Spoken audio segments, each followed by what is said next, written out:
Deixa eu chamar o jornalista Cláudio Teran. Ele traz a sua participação no Entendendo a Notícia de hoje. Acompanhe. Entendendo a Notícia, com Cláudio Teran. Amigos e amigas do Sertão Central Cearense, Elistênio, ouvintes seguidores do Sistema Maior de Comunicação. Você sabe que 2026 é ano eleitoral e você sabe também que vai ser um ano em que milhões de políticos tentarão enganá-lo.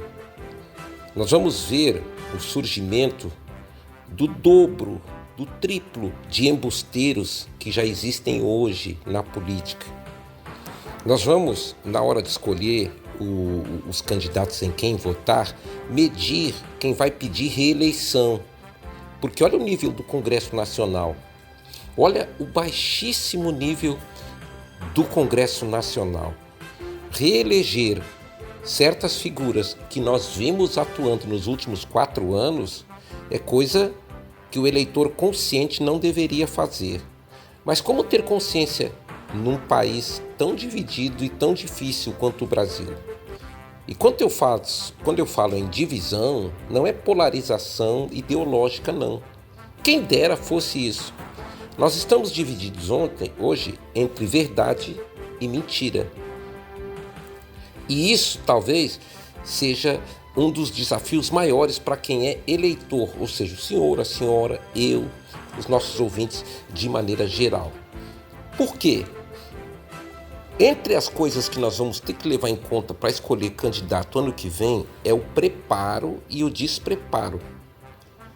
E isso vai depender muito da sua percepção, porque você pode dizer assim, mas eu não tenho muito estudo, eu não tenho muita leitura para entender das coisas. Pois é, mas uma coisa o senhor e a senhora tem, percepção, não é mesmo? Porque você chegou até aqui vivendo a sua vida como? Percebendo as coisas, né? E escolhendo caminhos a ser seguidos. Por isso que você está vivo, por isso que você está aqui, por isso que você vai votar no ano que vem. Então, não é questão de estudo, é questão de você, com a sua consciência, avaliar antes de escolher. Estou falando isso tudo para o básico. Nós temos no Congresso Nacional esse projeto antifacção, que era só o Congresso votar e aprovar.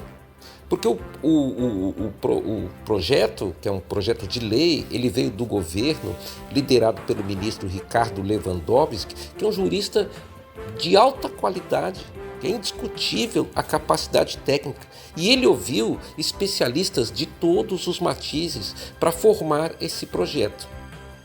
Acontece que os governadores de direita, de olho nas eleições do ano que vem, estão sabotando o projeto.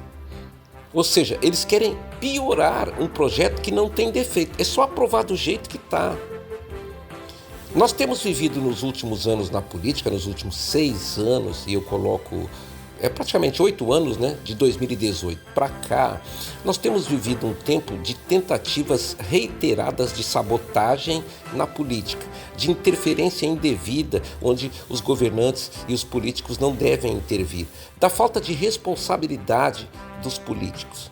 Nós vimos, por exemplo, dentro do Congresso Nacional ontem, o Paulo Gonet, que é uma pessoa que é o Procurador-Geral da República, de altíssima qualidade, ser ofendido durante a sabatina para sua recondução.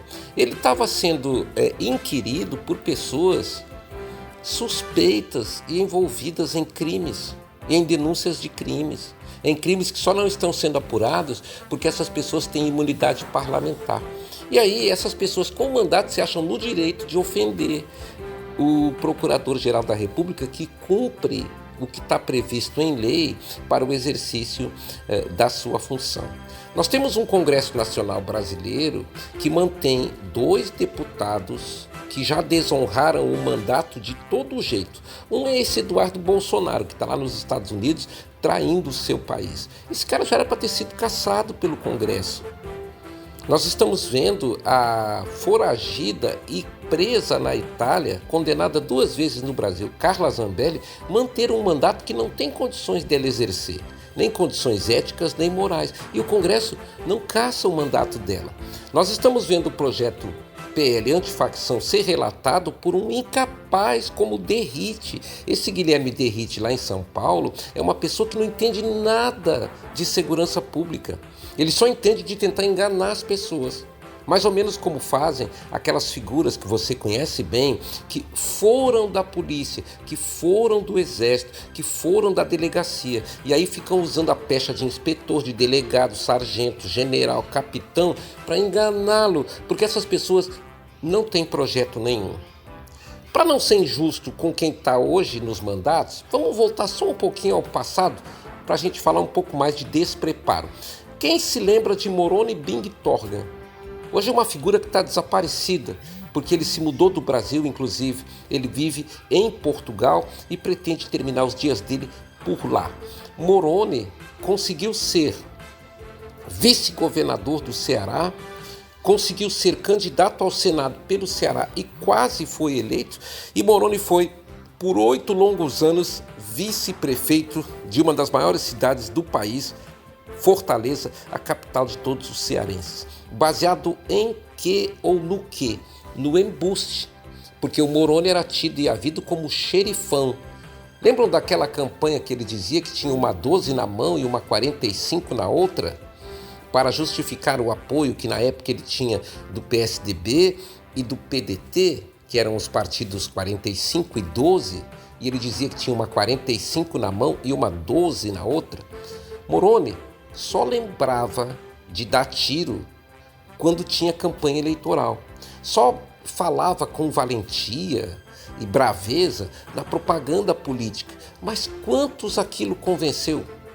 Moroni deixou a política por falta de votos e pela fadiga do material, sem apresentar um único projeto, sem ter deixado para a história um único projeto voltado para a segurança pública. Ele, inclusive, foi deputado federal em 3 mandatos em Brasília. Este comentário não tem por objetivo ofender, do ponto de vista pessoal, a pessoa do Moroni.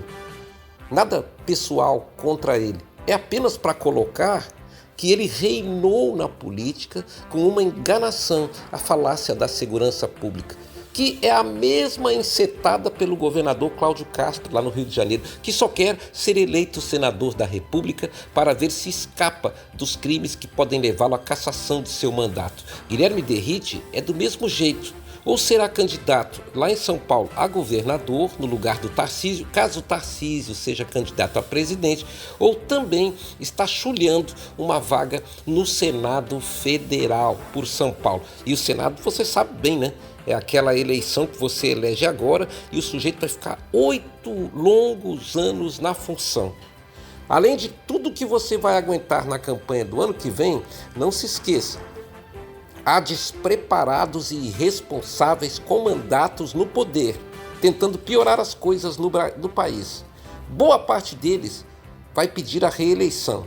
E se prepare, tem novos embusteiros prontinhos para tentar enganá-lo, iludi-lo em busca do seu voto no ano que vem. Cláudio Teran, para o Sistema Maior de Comunicação.